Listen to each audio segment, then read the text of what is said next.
Ignore करो तानी ओ बेवफा सनम के बड़ी बेवफा बारी हो।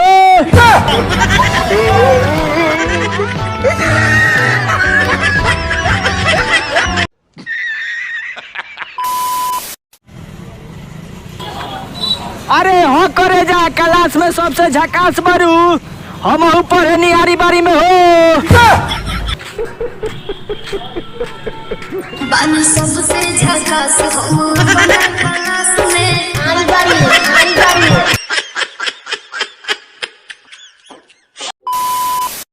ठीक बा। ओ सही ना लइकिन के डिमांड होला बिहार वाला लइका लफुआ ब्रांड होला हो। सही ना लइकिन के डिमांड होला है बिहार वाला लइका ब्रांड होला।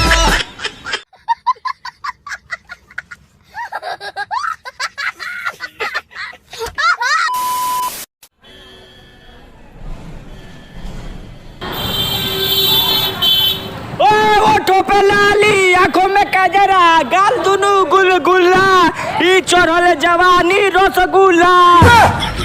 देखा चढ़ल जवानी रसगुल्ला, देखा चढ़ल जवानी रसगुल्ला।